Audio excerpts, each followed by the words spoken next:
Представители знака зодиака Овен. Овны, мои дорогие, здравствуйте.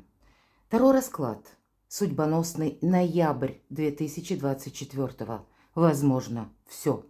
И я не случайно добавила такое название, как «Возможно, все», потому что планетарные события в этот период нас могут несколько, так озадачить, или мы, даже человечество ожидает в ноябре каких-то изменений по части финансов, к примеру, или изменения системы, изменения миропорядка.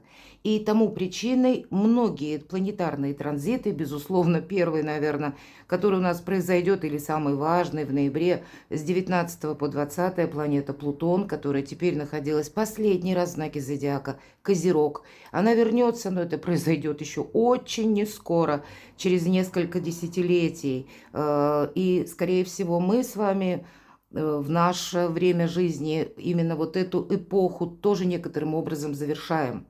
До 43-го или по 43-й год будет Плутон находиться в знаке зодиака Водолей, и это больше индивидуальности, больше свободы, ну и где-то, может быть, новый какой-то порядок, к которому мы тоже должны адаптироваться или как-то организовать свою жизнь.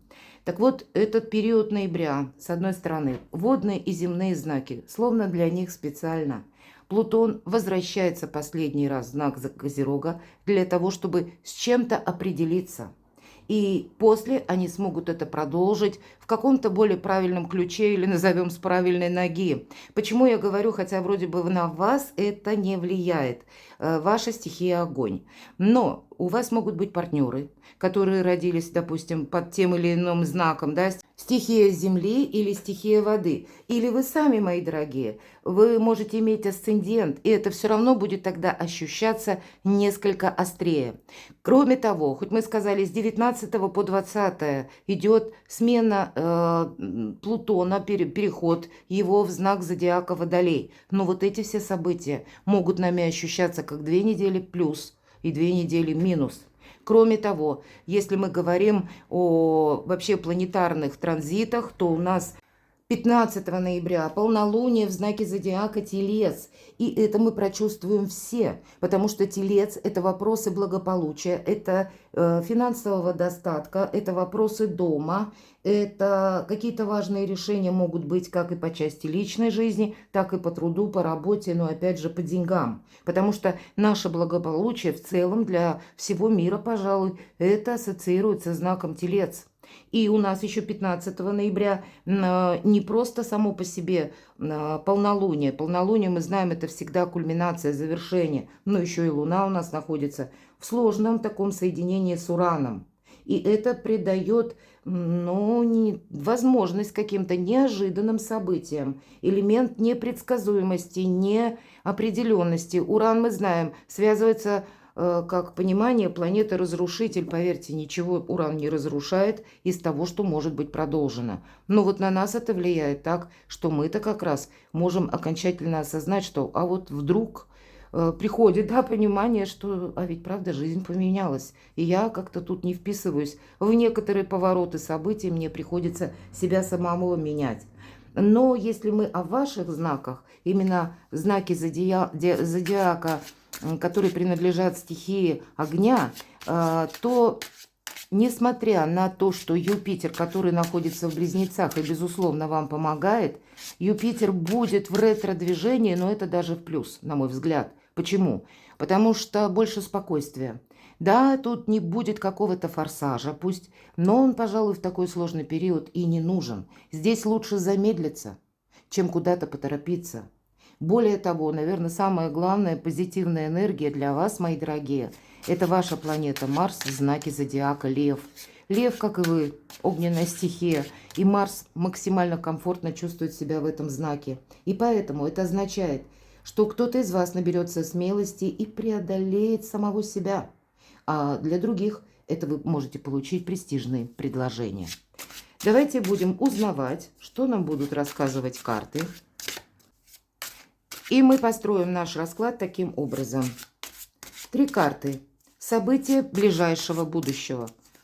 Мы ведь с вами проговорили, что предугадать на 100% вряд ли у нас что-то получится.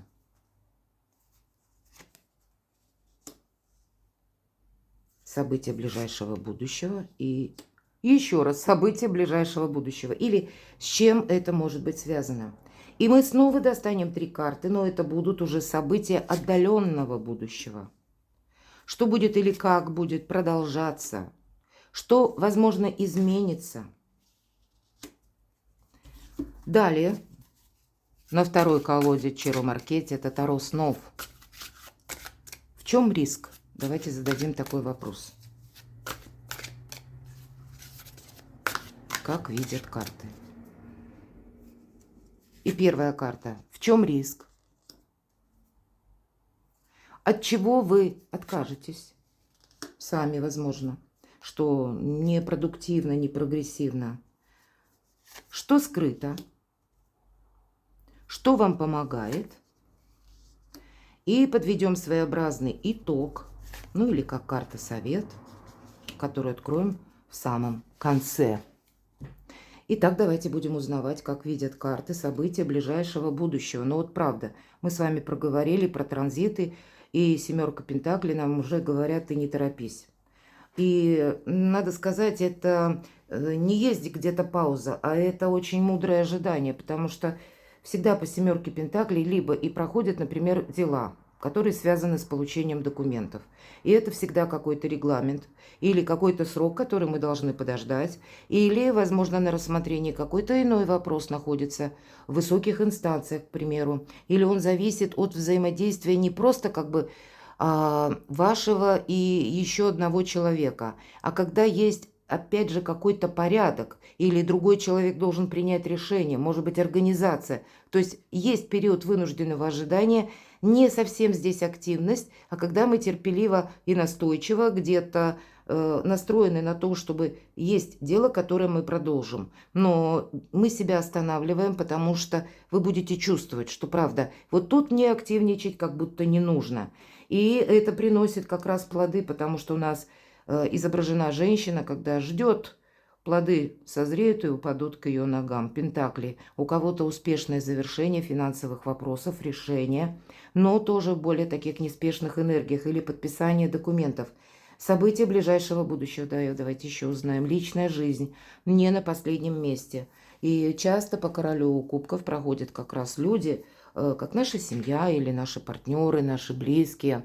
Иногда родственники или родственники партнера. Энергетика же этой карты где-то все равно нам напоминает о финансах, потому что это единственная карта в колоде, когда король кубков, именно он, умеет правильно, сбалансированно распределить энергии чувств и эмоций и энергию денег. Он не может жить без энергии денег, потому что практически на всех картах он изображен как будто среди волн или вот своей водной стихии. Но на чем-то же он восседает. Так вот это и есть как бы позиция та материализма, когда он должен чувствовать себя защищенным в плане денег. Поэтому по этой карте как раз более успешно могут быть к решению финансовые вопросы. И там вы проявите, больше сосредоточенности и каких-то холодно взвешенных решений. Но есть в вашей жизни, мои дорогие овны, область чувств, эмоций. Вас любят, вы любите кого-то. И там как раз вот эти чувства, эмоции, они со знаком плюс. Поэтому личная жизнь и какой-то либо документальный оборот, либо ожидание важных бумаг, либо вопросы работы, когда вы тоже можете ожидать какого-то решения. Но это все неспешность. Может быть, кто-то из вас будет заниматься непосредственно решением вопросов по дому. Правда, по дому, личная жизнь, шикарно. События ближайшего будущего. Какого бы ни был круг вопросов, хотя нам сказали финансы, личная жизнь. Но вот где-то в ноябре я могу предположить, это центр вашего внимания. Но в конечном итоге 4 жезлов, праздник после победы, это как 4 столпа, это якорь, это уверенность. Это значит, какие-то вопросы вы, мои дорогие, решите очень положительно. И все то, что я говорила, правда, тут для кого-то из вас Марс во Льве как раз и поможет либо на что-то решиться, или какую-то ситуацию для себя прояснить окончательно. Может быть, и обстоятельства, в которых вы находитесь, они тоже вас подводят к какому-то итогу. Ну, а для кого-то это будет означать действительно праздник, потому что и должность вы можете получить. Все же жезловая энергия – это ваша энергия. И это дела, работа, бизнес и деньги. Хотя на этой карте нам изображена семья. И я хочу несколько прояснить, о чем нам хотят рассказать карты. Вы знаете, вы всем управляете. Да, может быть, торопиться не стоит, но в то же время нет старших арканов. Поэтому у вас все под контролем. А это уже сильная позиция. Чего может касаться? Или события ближайшего будущего. Чего может касаться? Вот какие-то сомнения, они должны быть сведены к нулю. По 8 мечей мы не видим какую-то реальность. Может быть, вы как раз и увидите ее. Или вы получите известие, или обстановка вокруг вас начнет меняться. 8 мечей – это всегда то, что нам кажется, потому что мы смотрим вглубь себя. По сути, это глубокая философия, которая нас может увести в тупик. И поэтому, дайте я еще одну карту достану, да, больше уверенности, больше понимания, больше надежности, смена энергетики. И даже если предыдущий период, мои дорогие овны, у кого-то был достаточно сложный по финансам, тогда вы действительно, король Пентаклей нам говорит, вы найдете или нужных партнеров, или вы укрепите собственное положение, решите вопросы, точнее, по части, как я уже говорила, с документами. Так, у кого-то проиграются банки, или закрываете кредит, или наоборот собираетесь брать, или какую-то стратегию вы для себя финансовую определяете. И тоже где-то часто вот эта карта, она говорит не только о надежном человеке, который, кстати, сделал себя сам. И его жизнь заставила быть этим консерватором, потому что он доверяет тому, что он больше осязает или видит своими глазами. То, что он может корректировать, исправлять, а не то, что где-то там, в облаках, то, что ненадежно. Усиливается ваша позиция. Вот в целом от короля кубков к реальности, переходя к королю пентаклей, вопросы семьи, вопросы финансов, вашего места жительства, пребывания или ваши честолюбивые планы по работе. Правда, тут личные амбиции тоже могут у вас именно проиграться осуществлением какого-то вашего намерения или цели. И вот, знаете, пространство вам словно помогает все расставить по местам. И вот тогда я могу предположить, вот это как раз 8 мечей, вот этот взгляд вглубь себя или какие-то воспоминания из прошлого, это просто уходит. Но, видимо, это совершенно необходима такая перезагрузка. И вот, видимо, после того, когда вы с чем-то определитесь, события словно ускоряются. 8 жезлов – это отчасти как и карта трансформации, но это не 13-й аркан, а это когда мы набираем темп. И что очень символично, 4 жезлов, а потом как будто энергии с плюсом у вас удваиваются. Поэтому в ближайшее будущее на ноябрь, может быть, это первые еще где-то дни ноября, вы все расставите по местам. Есть такая возможность. И у каждого в какой-то своей сфере жизни.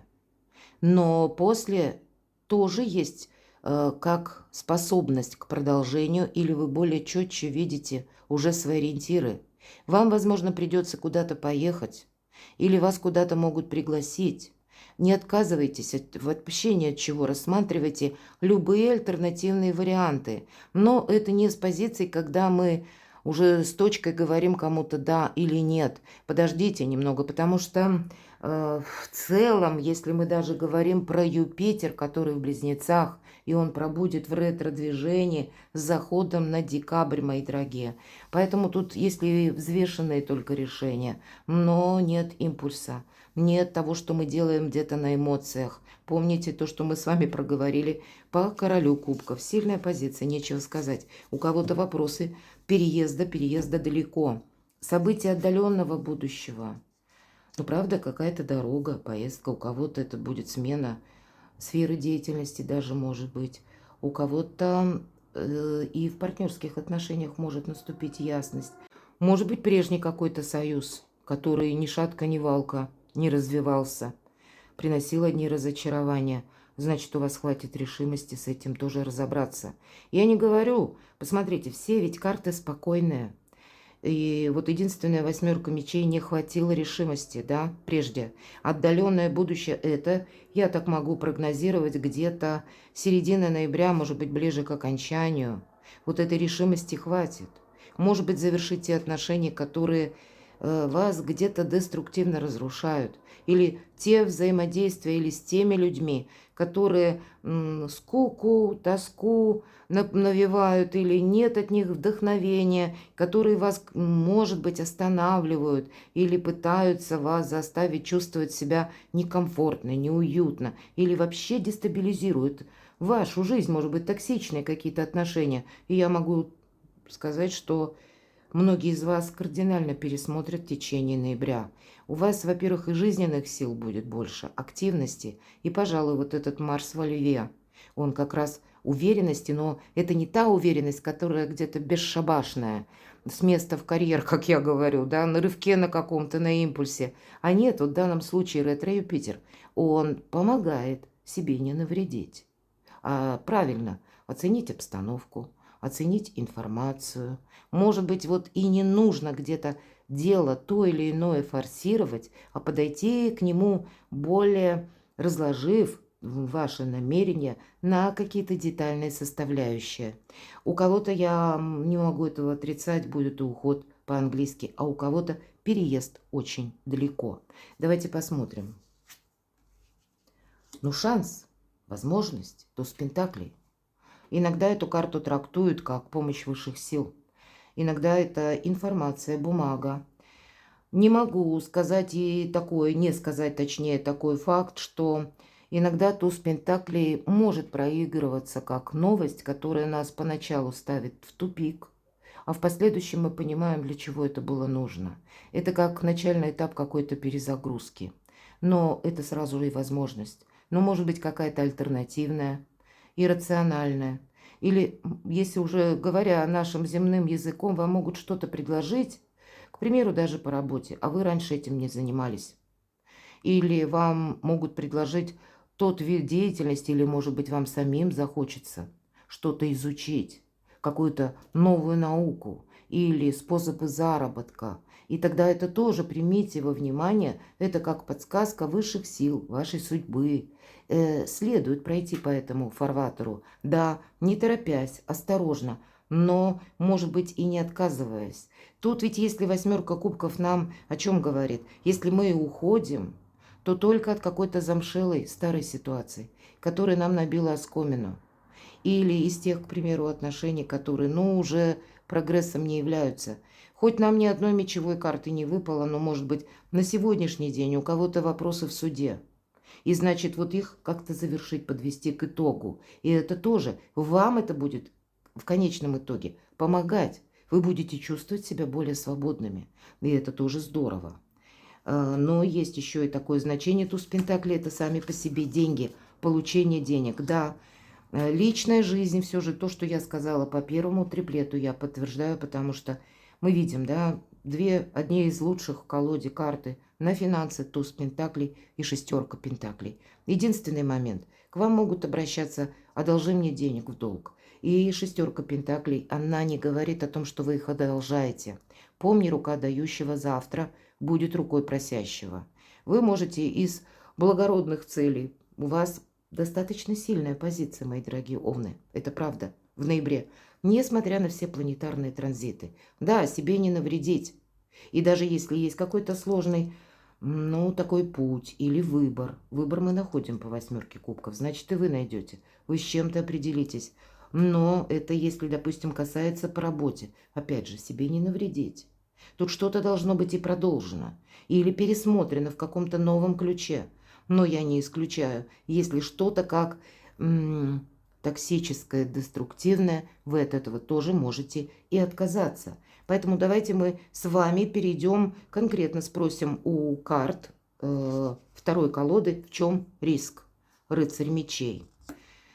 Вы знаете, вас может кто-то пытаться выводить конкретно на конфликт, или вы можете столкнуться с какими-то проверяющими, если вы занимаете ответственный пост, должность, или просто вот вы отвечаете за определенный участок работы. Могут быть такие проверки не внеочередные, потому что меняется структура, порядок, мы ведь говорили, это где-то на государственном, может быть, масштабе. И вот понятно, каждый из нас в своей стране находится, меня смотрят более из 50 стран люди, и у каждого своя история. Но, тем не менее, значит, ну, пожалуй, события последних месяцев, лет даже, можно так сказать, многих заставили пересмотреть свои какие-то, как и внутри стран, может быть, порядок, пересмотреть на многие вещи, то, что было раньше принято, возможно, то теперь тоже какие-то процессы, когда что-то перестраивается, это идет. И могут на вас и вот эти более глобальном масштабе события тоже оказывать влияние. Поэтому карта говорит, ты спокойно все это воспринимай. Если тебе даже кто-то бросает перчатку, ты ее словно не поднимай. По рыцарю мечей есть такой момент, что мы должны словно пройти какой-то путь и себе не навредить, быть великими дипломатами у нас и в то же время иметь при себе, ну, какой-то альтернативный вариант или рассматривать его. По рыцарю мечей со знаком плюс проигрывается, когда мы честны сами с собой и рассмотреть иррациональное. Знак Водолея и знак Козерога. Вот эти две стихии как будто следует объединить. О чем нам говорит карта? Давайте немножко раскроем. В чем риск? То есть не пойти на конфликт, если вас кто-то даже вызывает. А если есть вопросы, допустим, в судах или с разбирательствами, тогда здесь что-то сделать по закону. Может быть, заручиться поддержкой юриста, адвоката. Или точнее узнать, как в отношении вас работает закон. Но мне нечего добавить. Какой бы сложности не были у вас вопросы, у вас выпадает карта мага. И здесь абсолютно все стихии, мои дорогие овны, у вас практически в руках. Да, и нам тоже где-то про дипломатию дважды. Почему? Потому что маг, он, политика его строится, и действия его строятся на том, что он себе не собирается вредить. Холодной энергии нет, опять же, горячности. И мы сказали, лучше куда-то не торопиться, чем куда-либо поспешить. И у кого-то могут напрямую касаться вопросы, которые связаны с домом. Почему так говорю? Потому что именно в старших арканах этой колоды в правом верхнем углу у нас буквы иврита, и это буква бет. Это означает дом. Может быть, это вы будете продумывать, где я теперь нахожусь. Или куда вы буквально собираетесь перемещаться. Может быть, это будет где-то связано с вопросами работы, мои дорогие. И, кстати, а в левом верхнем углу у нас Меркурий, Гермес. И вот как раз Гермес Трисмегист. Основные принципы герметизма, они присутствуют во всех энергиях мира. И что вверху, то и внизу. Один из основных принципов нам говорит.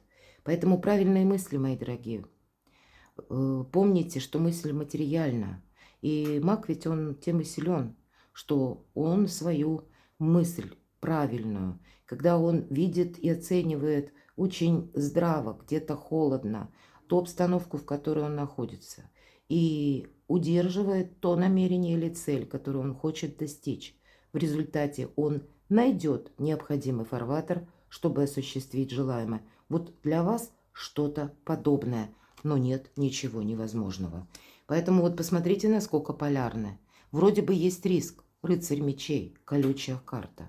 А именно в этом ваша сила и успех. Вы тоже можете столкнуться с великими манипуляторами. Но и ваши-то энергии, они точно такие. И может быть для кого-то из вас правильно где-то юридически оформить документы, которые касаются вашего места жительства или пребывания. Или то, что будет касаться вашей семьи, вашей пары. Идем дальше. От чего вы откажетесь? А вот практически ведь ваша энергия, король жезлов. И тем не менее, вы можете, это карта харизматичного лидера, вы можете просто пересмотреть кардинально свои планы. Король жезлов – это не совсем действие, это решимость. Это тот вождь, который ведет за собой. Может быть, вы откажетесь от того, что я на какой-то период как будто уйду в тень, за кулисы, вот как маг. Он ведь владеет всем, но люди думают, что это они сами приняли такое решение. Он как серый кардинал, он действует из-за кулис аккуратно, осторожно. а не вот так вот, как король жезлов, вот так вот ярко где-то, пафосно. Поэтому вот от таких пафосно может быть даже энергии, которые, несмотря на все, что это где-то ваша энергетика, вы скорее откажетесь, потому что либо обстоятельства вынуждают лучше взять паузу, либо есть то, что нет смысла продолжать, и вам нужно из какого-то положения, ситуации, либо буквально ретироваться и сделать это незаметно, как маг, чтобы никто не видел. Я говорила, уйти по-английски. И тут у каждого своя ситуация. Обстановка у нас в мире не совсем спокойная. И кто-то может принять, что я тихо ухожу один. Ну или с семьей. Поэтому здесь несколько вот такие завуалированные энергии мага вам дают возможность, как и себя сохранить. Все то, что вам дорого, ваше доброе имя, и осуществить то намерение, которое вы, мои дорогие, себе поставили. Что скрыто? А вот закон нельзя нарушать. Тут наоборот, нам уже сказали, если ты нарушишь где-то закон, вот этот рыцарь мечей, то потом мы поможем получить какую-то обратку. Может быть и такая, как данность, если всегда аркан справедливость, это, с одной стороны, баланс, честность с самим собой, но это еще причина и следствие, когда карта нам говорит, если прежде ты сделал что-то хорошо, то ты получишь помощь, поддержку, может быть, руками других людей, не тех, которым ты помогал. Но если ты где-то накосячил, то, видимо, какой-то гештальт придется закрывать в одиночку. Может быть, у кого-то из вас это будет касаться, знаете, вот той энергии, о которой мы говорили, рыцарь мечей. Почему так говорю? Опять же, буква иврита, старший аркан. И эта буква называется ламет. И, как ни странно, прописано значение дразнить быка. Вот представьте, вот не дразните быка, мои дорогие. И все то, что я еще и добавила по королю жезлов, вот эта энергетика, себе не навредить. Ну, наверное, и тогда быть этим магом, по сути дела. Но ведь это совершенно другие энергии. И тот, кто из вас прозорливее, он быстрее будет на это переключаться. Но я так могу предположить, большинство из вас уже где-то на это настроены. Вы словно проанализировали какой-то свой прежний путь и поняли, что от моего благородства, может быть, мало что изменилось. Или когда я взяла на себя какие-то обязательства, а это тоже никто не оценил. В итоге я в каком-то минусе. И, может быть, кстати, аркан справедливости – это еще какие-то вопросы, которые вы могли подписать документы и тем самым себя в зависимую ситуацию поставить. И здесь тогда придется с этим тоже, наверное, как-то разбираться. Поэтому что скрыто? Не мешайте самим себе, но и не создавайте для себя какой-то патовой ситуации. Будьте осторожны, одним словом, мои дорогие овны. Какие силы вам помогают, что помогает конкретно? И нам снова об ожидании. Не торопись. Как будто вот то, что я сказала, лучше поставить на паузу, и потом, поверьте, вы все наверстаете. Более чем вы. Мы все, вот понимаете, возможно, все я сказала при нашем видео. Мы все несколько не видим, как будут дальше развиваться события, как это увязывается с какой-то, может быть, и как в мировом масштабе, с теми обстоятельствами или что решается. И есть какое-то взаимодействие внешних сил, на которые мы не влияем. Мы это получим как уже какой-то свершившийся факт или как какую-то данность. Мы будем поставлены перед нею, и нам придется где-то и адаптироваться, и организовывать свою жизнь. Так поэтому не торопитесь, чтобы себе буквально не навредить. Есть еще и вот такое мем, опять же буква иврита, и нам она говорит о чем? Это вода. А вода – это стихия, вот, или, может быть, это вот тот Плутон, который в Козероге. А Козерог, мы знаем, что это структура, порядок. Это где-то закон, это власть, опять же, у нас рядом справедливость. И поэтому у вас должно быть правда, все по закону. Может быть, какой-то вопрос, пока вы не решите, по закону, и не расставите все по местам. Не стоит торопиться переходить к чему-то другому, чтобы в последующем не получить какую-то как обратку. Есть еще и другое значение, мои дорогие, и тоже это очень символично, потому что Вверху аркана повешенный у нас изображен знак Нептуна. И Нептун у нас тоже в ретро-движении. Так вот, у нас как раз в период ноября будет, как будто высшие силы нам будут помогать в том, чтобы максимально те вопросы, которые были словно качели, или была какая-то дурацко подвешенная ситуация, чтобы мы в этом поставили точку или окончательно разобрались, или в последующем на что-то решились. Каков же итог, королева кубков? Вот все то, что я долго говорила, у кого-то ведь может касаться непосредственно личной жизни. И это карта любящего человека. Это, безусловно, карта взаимопонимания. У нас знак рыбы расположен, как в ожерелье у нашей королевы. Да, это приятные эмоции, это эмпатия и интуиция, как у мага. Поэтому магами вам как будто придется быть, мои дорогие. Ну и вопросы, как и где-то у нас пара выпала. Личной жизни, увы, не на последнем месте. И я могу сделать такой вывод, что даже те из вас, кто сейчас один или одна, либо для вас есть какие-то истории, которые тянутся из прошлого, и их нужно к какому-то итогу подвести. Энергетика такова. Может быть, это будет связано отчасти личной жизни, финансы, имущество, жилье. И этого я тоже не могу исключить. Но где-то карты еще и говорят, что у тебя впереди совсем другая история. Поэтому много любви, я бы сказала. И причем не той любви, которая такая, знаете, построена на эмоциях, а тут что-то так, чтобы это перешло в благополучие и надежность. У вас все же 4 жезлов в самом начале. Перекладывайте на себя, мои дорогие овны, и будьте счастливы, будьте любимы всегда.